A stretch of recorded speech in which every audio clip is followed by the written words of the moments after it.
Good evening, ladies and gentlemen. Now, many of you who are watching this are probably from school, but I am making a podcast. Yeah. God, there's no other way to say it. Yeah, I'm making a podcast. Really, the main reason why I'm doing this is because my favorite YouTuber is a podcast channel. They're called Double Toasted. You guys need to go check them out. They post amazing content, everything from film to what's it called? To social commentary. They're hilarious. Anyway, that's enough. Self plugging. But for those of you who are who have no idea who I am just a kid from Florida. Oh no, Florida! Oh, yeah. No, I'm a kid from Florida. I'm a bright-eyed filmmaker, actually. I want to make movies for the rest of my life. I love the idea of cinema. You know, I love the idea of being able to walk into a room and completely lose yourself, where you detach yourself from a world, from the world, and you immerse yourself into this creation. That's exactly what I want to do. I want to create a world where people can just come in, sit down, forget about their troubles, and come into my world. I want to bring you in. I want to twist your mind. Well, I mean, I'm not gonna, I'm not gonna do anything horrible to you, but I want to twist your mind so that you can see the world the way I see it. Look at my name. Look at my YouTube name, and that should give you an idea of, kind of what's going on in my head. You know, I love cinema for more than one reason. I love the way that my favorite director, well, one of my favorite directors at this point, is Quentin Tarantino. He's on my bucket list. I want to meet him. I need to meet him. He is a genius with a screenplay. You hand this man 2 hours and a computer and nothing but his imagination, and he will create magic, masterpiece. He's a modern day Picasso. Okay. Now, many of you guys go into movies and you don't really think about the small things. The music, the lighting, the way the camera dodges and weaves every little obstacle that is presented in front of it. It is, whew, it's more than outstanding. It's something about the craft that gives me a hard on. I'm telling you, today, Drake, yeah, the rapper Drake came to my school. Personally, I don't hate his music. It's just not my taste. But that's a topic for something else. Drake came into my school, and the TV production crew that was recording him was outstanding. The technology, the steady cams, the lighting, because they needed they had lights, yeah, but they needed to use this like sheet of paper, not paper, but it was a flat surface. Excuse me, that they used to reflect light and basically make the camera shot better, because they were filming a music video. That's exactly what they were doing. They were filming a music video at my high school, which is pretty cool. I gotta admit, it's pretty cool. Do I give a crap? No, not really. Sure, it's Drake. I gotta admit, he has a bomb beard. I love his beard. I love beards. Personally, I absolutely adore beards, for the very simple reason that there's something about it that just makes some guys' face better. Now, you go into high school and everybody's got like little strands of hair, and then they barely have anything, and then they walk around all tough like, yo, what's up, right? Come on, man, get real. It's nothing outstanding or impressive, not in the least, not in the slightest. But anyway, returning back to what I was saying about film. See, I have a movie collection. I have let me see, because I don't have it with me, so I gotta remember. I got The Dark Knight. I've got Spider-Man 2. I don't think I have Pulp Fiction. I have Inglourious Bastards.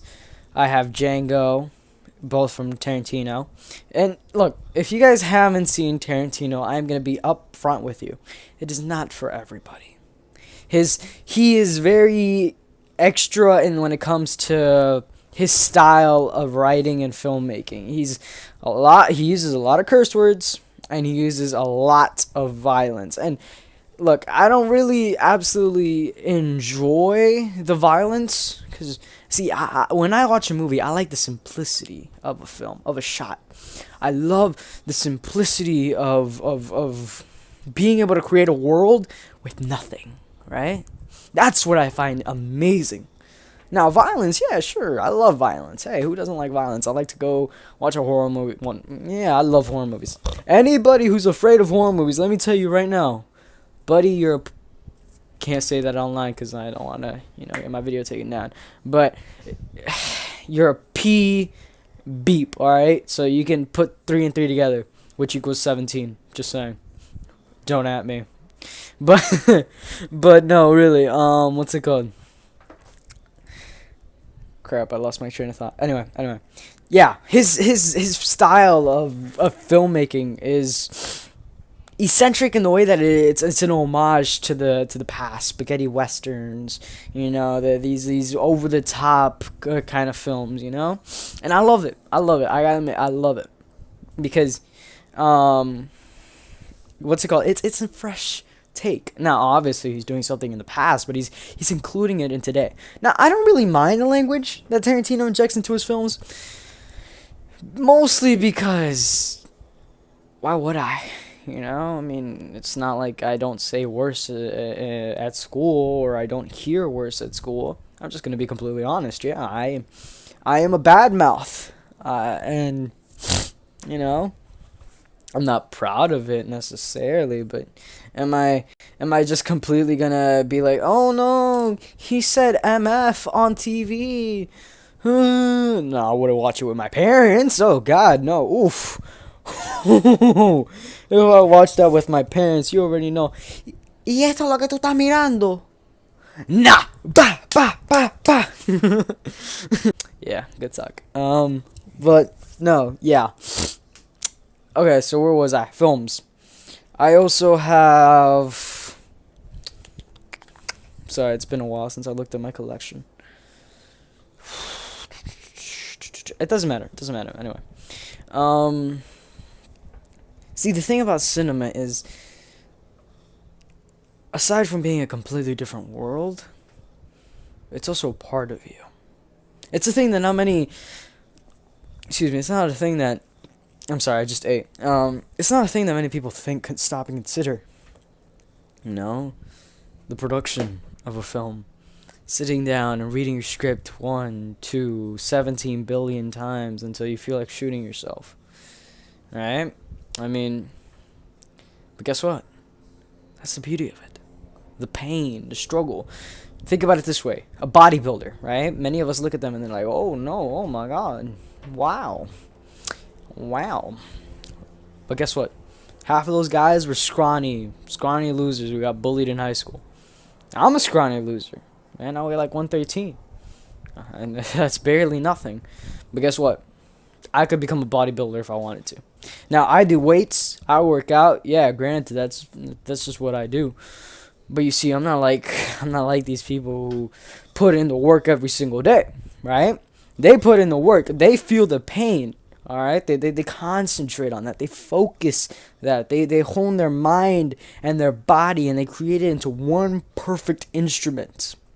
Now, for a filmmaker, the body aspect of it isn't really as crucial as some may think. See, the body aspect of it is it's cool, it's fine, it's whatever, really. But here's the thing. For a filmmaker, it's all about the mind, the heart, and the soul. And this is why. The mind. One of my favorite songs says... one of my favorite songs by definitely 1000% my favorite band. A line in it goes, you were born to be a peasant, not a king. You're gonna leave the way you came without a thing. With your heart tied to your mind, tied to a string. Poetry, if you ask me. But what does this have to do with everything? Your heart, your mind, your body, and your soul are all tied together. Ain't nothing you can tell me. It's obviously tied together. Now we can jump into a whole bunch of other questions like what does it mean to have a soul, or how do these two connect? But right now we're gonna focus on the mind, the mind, the heart, and the soul. And for a filmmaker, your heart, sure, it's a beating organ. You're so smart. Haha. Feel free, to smart off in the comments. Okay, I can explain why there was an epic jump cut. My mom's walked in, right?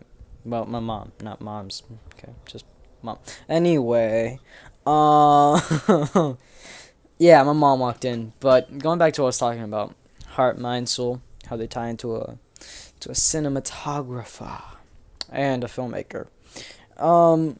It's simple. The cinematographer, a director.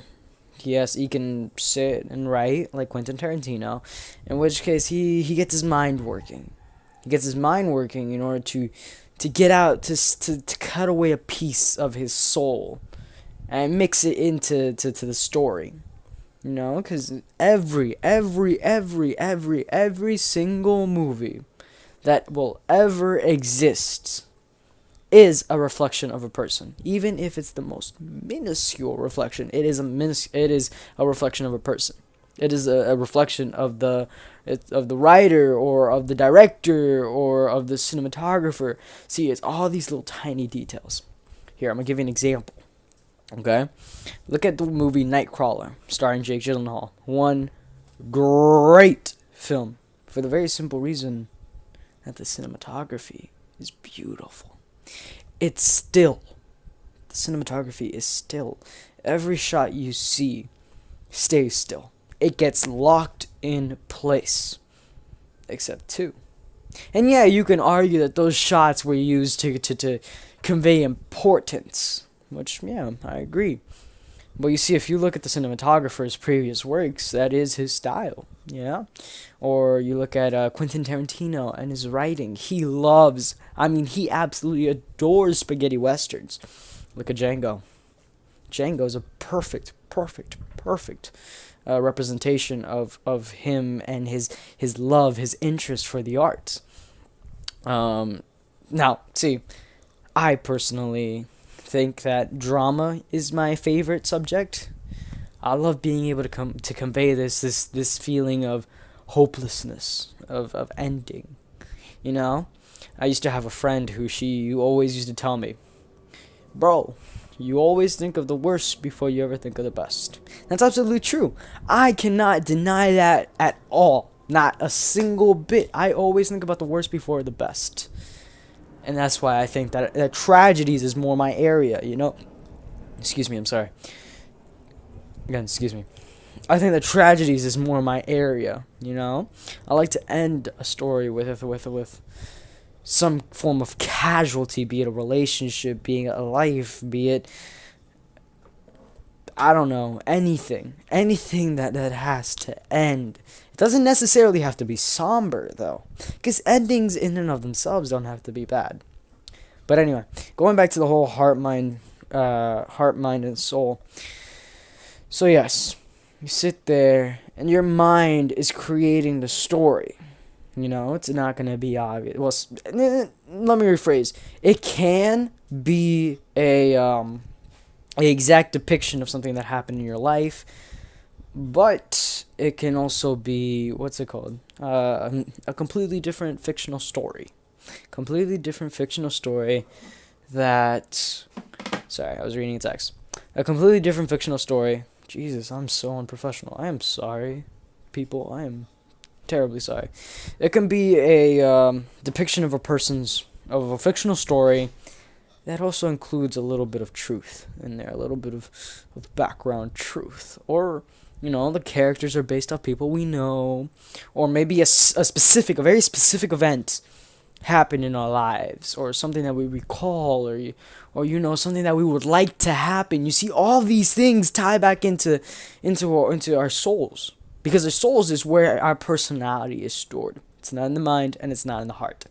No, not at all. It's in the soul, because the soul makes us who we are. It makes us the fun, goofy person, or it makes us the serious, down-to-earth, boring person. It's just who we are in our soul. There's nothing we can do about that. It's who we are. It's who we, I don't want to say it's who we choose to be, but it's who we're meant to be. Sometimes we're happy with that, sometimes we're not. But you know what? Love yourself for who you are. You are beautiful no matter what. If you are down to earth, if you are serious, if you're quiet, hey, you know what? Power to the player. Trademark, GameStop. Yeah, don't want to get sued over here. Power to the player. Just do you. Enjoy every moment. God knows that we can get shot up by, I don't know, a sniper or something. Yeah, any moment of the day, we can die any second. A meteorite can come in tomorrow and completely Armageddon our ass, right? And, oh, snap, I'm gonna have to bleep that out. Jesus Christ, editing. Anyway, yeah, I hate editing. That's the one thing I hate, editing. Because editing is nothing more than sitting down, and the creative process, although, yes, there is creative process in editing, it's not my forte. My forte is working with the actors. It's setting up the camera angles. It's getting the production of it done. I don't like post production as much. Maybe marketing. I do like marketing.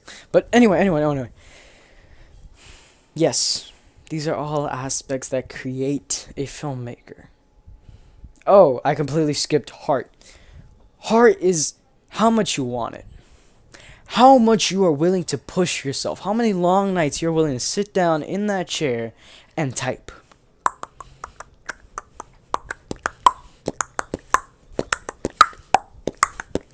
Anyway, you're willing...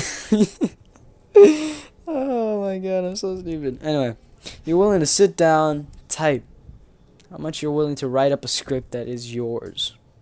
How much you are willing to cut away from your soul and interject it into the story. The story that will be, hopefully, portrayed to millions upon millions of people to enjoy. Maybe some will understand it better than others. Some people just go because, hey, it's a Friday night. I've got a couple of friends. I got a couple bucks. Let's go catch a movie.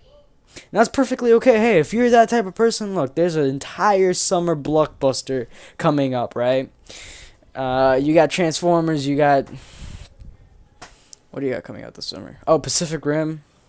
So you got all these films that are just good, dumb, throwaway, fireball. Friday movies, right?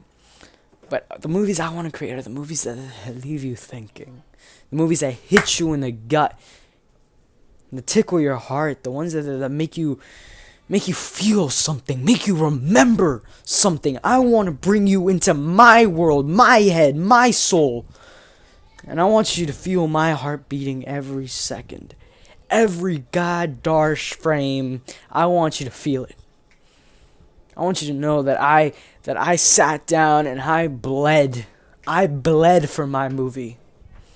I want you to know that these characters are real people. That these characters belong in this world. Now, obviously, I'm going to create some bad guys. Yeah, sure, of course. But guess what? Those bad guys aren't as bad as you think when you stop and consider people like Adolf Hitler or Stalin or Genghis Khan, right? Oh, also another thing, I love history. Oh my god, I adore history. I'm taking AP Euro next year, so yeah, boy. Hey, but anyway. Alright, well, I'm going to leave the cinematography, filmmaking discussion here, but we're going to transition into history. Because let's go into the history aspect of it all. Now, my world history teacher hates me. I mean, despises me. Easy. Now, I get why. I'm annoying, I'm loud, I make comments about everything she says. Half of the time she doesn't think I'm listening, but you see, that's the beauty of it. I can talk, but I can listen. Now, obviously, I'm not going to be Yeah, I'm disrespectful. I will give her that. I can be disrespectful and I can get carried away with my friends. And yeah, sometimes I do stop listening. I am not a saint. I know that she's just trying to do her job, and I know that she actually cares about us. That she actually wants to be there. That she isn't doing this just for the money. She's doing it because she genuinely cares about what she's teaching, about what she's talking about. Just like I care about what I'm talking about now. You know, the reason I'm going to be upfront and frank with y'all, the reason why I started this podcast is because it feels like nobody cares about what I have to say. Nobody cares. You know, I could start talking about a movie and some people are just going to get bored. But I know that not everybody in the world is like that. Sure, I might feel alone, but you know what? I'll get my chance. Someone is going to listen to me. Someone is going to understand me. This is a beautiful way for me to connect with people, to get people listening, you know? It's a way for me not to feel so alone, even though I am pacing in my room right now. But going back to history. The reason I love history is because there's so much substance. There was this guy, what was his name? The French Revolution. The French Revolution. I absolutely adore the French Revolution. For the very simple reason that so much happened. The storming of the Bastille, the Champ de Mars, what's it called? The beheadings of all these people, the assassination of Moss something, M something, you know, the guy who had a skin condition who was stabbed in his bathtub. Like, all this stuff, it's twists and turns, you know, it's backstabbing after backstabbing, it's drama, it's a soap opera. Now, don't get it twisted, all right? Don't get it twisted. I know that it probably wasn't as dramatic as I make it out to be, or at least as it plays in my head, because in my head it plays like a movie. You know, it does. It plays like a film, you know?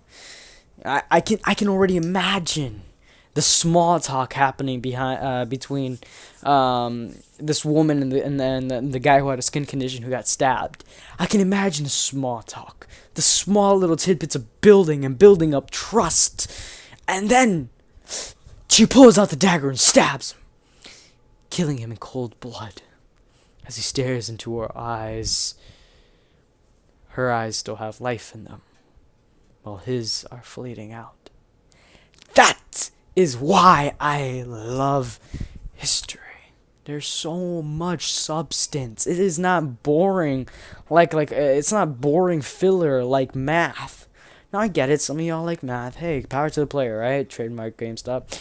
But to you guys, you know, to you guys, that's all you. You know, my best friend, she wants to be an engineer, and she is taking crazy classes that are like 99.9% mathematics. I'm just like, bro, no. But you see, what I care about, she not so much. And that's perfectly okay. Hey, you know what? Everybody's got to do their own thing however they want. We got one life. Live it to the bitter breath. Simple as that. You know? Because we might run out of time any day. You know? I could be talking to you right now, and I might be dead before I'm ever going to be able to post this. That's just how it is. That's just how uncertain life is. But anyway, returning back to the Miami. Returning back to the world history. Yeah, returning back to history. There are so much to pay attention to. Now, I do like language arts, but the reason why I don't language arts is because of the structure. The structure and the texts. I I despise the texts. Because, sure, we can read about something, and it might be interesting. But what we do with that seems so pointless. It seems like filler. You know, I went to Saturday tutoring, and legit all we did was read an article. Read an article, write an introductory paragraph, and write and write a body paragraph. Whippy, right? I mean, hey, I got extra credit, so I can't complain. But my point is, it just seems like filler. It is nothing but filler. But history is a film. History is real. History is Latasha Harlins. History is the Civil War. History is crooked cops. History is mafia. History is westerns. History is outlaws. History is guns, you know? History is human trafficking. All these really cool things that, yeah, I'm going to be honest, they are horrible, but guess what? History is also love. History is also passion. History is also change. History has uprisings. It has downfalls. It has beautiful resolutions. It has epic tragedies. It is amazing in every possible way. For the very simple reason that if you're paying attention, you can see the whole scene happening right in front of you. Talk to me about the Titanic and I can tell you that I already hear their screams in my ear. That I can hear their goodbyes. That I can imagine them crying, holding onto the kids as tight as they can. But I can also imagine the ignorance within the crew. I mean, there's a lot of things that history, shouldn't be proud of. America's disgusting. No doubt about it. Not a single doubt in my mind that America isn't disgusting. So is Europe. Europe.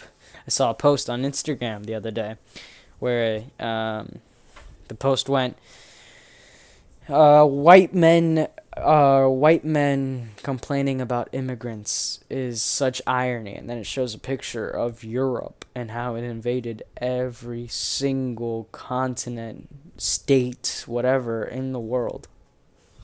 Every single one. At one point in time, it had either invaded, fought for, conquered, whatever, what have you. It's done it. And I don't know if you need a refresher or something, but white men, they more than anything made up Europe. Because if you're black, you were killed, used as a slave, whatever, what have you. I don't know, Now, I'm going to do a super cool, unnoticeable transition into music. And I talked about my favorite podcast, and something I want you guys to know that I am going to be constantly bringing up these two things, doubletoasted.com and the AIRBORN Toxic Event Band, for the very simple reason that I absolutely adore these two groups. I adore them. They create content that is breathtaking to me. Okay?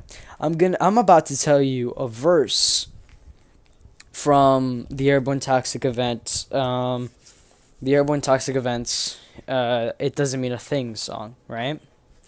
Now, my dad said, beep the DJ. Let's just keep going down hard. You gotta find yourself alone before you find the eyes of God. You may be broken, scared, and mad and tear at the flesh through your heartstrings, but you were born to be a peasant with without a thing, with your heart tied to your mind, tied to your string, and you sing and you sing. It doesn't mean a thing. Stop and think about that. Sweet, okay. I love the way that they include this beautiful, this beautifully tragic music, poetry. The way that they convey and twist the words to create these metaphors that lead into completely different things that are absolutely true. The only thing I don't like is, Michael, the lead singer, He likes to talk a lot about politics, and personally, yes, politics is incredibly important, but I don't really care. I care when this is gonna sound so shallow. I care when major horrible changes are gonna happen, or big good changes. Hey, But now that we are under Trump's presidency, how good can we get? We've become so numb. Anyway, no. I'm getting into what's it called? Into politics. Politics is a discussion for another day, not now. But the AIRBORN toxic event. I was listening to a commentary of theirs, and the way that they came up with the name, the AIRBORN toxic event, is that Michael, the lead singer, he read a book. I think he either read a book or watched a movie, one of the two, where the whole gag was that this main character, the protagonist, was exposed to a gas, thus being an airborne toxic event, that led to this guy going to the doctor and telling him, hey, yo, homeboy, you finna die, right? Like, that's it. Boom, boom, you're dead. But here's the gag. You can either die tomorrow, you can die today, or you can die 50 or maybe 100 years from now. You never know, right? That's the whole gag, because it's absolutely true to us. To you, to me, to everyone, really. Animal, life. I don't want to say God, because some people believe in an immortal God, but hey, we never know, right? Aliens. You don't even know if they're real, but I believe in aliens, so don't at me. But like I was saying, and then this guy finds a new appreciation for life, and then yada yada yada.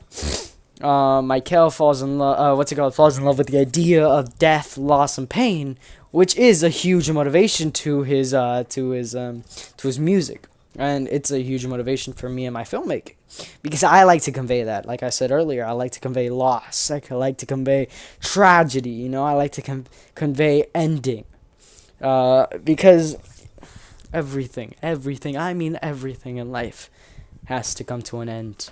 Even if you think it's going to last forever, it's not. It's not. That tree you planted when you were a kid, guess what? It's probably going to die someday. That's okay, because that's a circle of things. That's the way it works. But anyway, returning back to what's it called? The airborne toxic events. Beautiful, perfect, amazing, absolutely astonishing band that I absolutely adore with all my heart. God, if I ever make it as a millionaire filmmaker, I am definitely, for sure, booking them for what's it called? For a concert. I do not care. Don't at me with your Drake. Don't at me with your Fetty Wap. Don't at me with your Kodak or whatever, because they're trash. All they talk about is drugs, women, money. Oh my God, I woke up in a new Bugatti. Bro, I'm 15 and I'm talking about music that happened years ago, like in 2009. Anyway, look, I don't give a crap. I don't give a crap about your taste. Okay, let me rephrase. I do care. I do. But if you like Kodak Black, if you like Fetty Wap, Travis Scott, whatever, if you like these people, hey, you know what? Power to the player, trademark GameStop. You guys enjoy it. You guys dance to it, party to it. Hey, that's you. You do you. Life's about living every moment to the max, no matter what. Because like I said, you can die today, you can die tomorrow, you can die 50 years or 100 years from now. That's some tasty water. But, see, I like music that has meaning. I don't really like rap. I will admit, I don't like rap. But I do like NF. I do like, no, yeah, that's pretty much. Kendrick. Those are the two rappers that I like. Then again, the only Kendrick song I like is DNA, but that's besides the point. I like NF. I like the last Airborne Toxic Event. And don't get me wrong, I also like some stupid songs that have nothing to say. but money, women, and sexual intercourse. Shots and Squats by Vingland, or Pong Dance. You know, those are songs that I can boogie to. Yeah, I'm hip with the kids.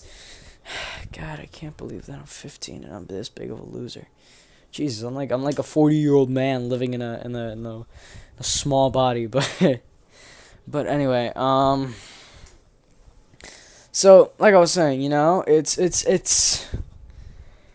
so stupid, if you ask me. It's stupid. Because I want pains that have something to say. I want to be able to feel your pain within every lyric, or your happiness, or your joy, or your sorrow, or whatever. But when all you talk about is being a bad bee, right? What do I care? What do I care? You're pretty. Good for you. You got a boyfriend with a long schlong. Hey, good for you. But why do I care? Yeah, sure. I'm not gonna lie. Hey, there's an entire market for that kind of songs. Look at how much money these people are making. God, they're making millions upon millions, while people like the Airborne Toxic Event sit in the background while nobody knows who they are, even though they have something to say, even though their lyrics have so much power, have so much meaning, have so much significance that it's annoying that the moment you guys see Drake. Oh my god! Oh my god! My baby! I touched him. I'm shaking. Oh my god! En nombre Hijo del Padre Espíritu Santo. Ay! Ay! Fuck. Damn it! I cursed. Fuck that. Fuck that to hell. For the very, very, very, very simple reason that it is trash. It is trash without significance. Listen to an Airborne Toxic Event song. Do yourself the favor. Do yourself the favor. Listen to Sometime Around Midnight. Feel his pain. Listen closely. You guys listen to songs like God, what's the name of it?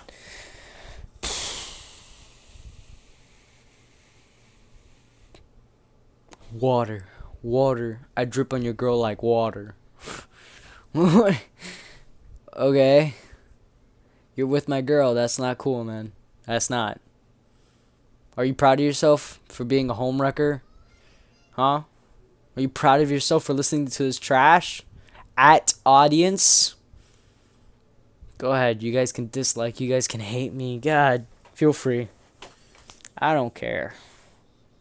Like I said, this was a way for me to get my opinions out. This was a way for me to talk to people.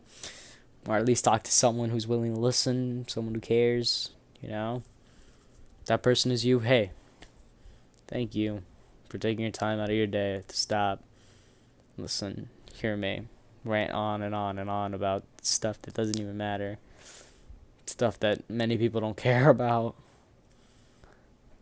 You know what? I care. This is who I am. I'm a loser. I'm a loser who has nothing to lose, but everything to gain. Yeah, I have a lot to gain. So please leave a like, subscribe if you like this kind of content. If you like hearing me babble on and on and on, hey, power to the player. Trademark GameStop. See ya. Doses! Ooh, that was good. I gotta edit that.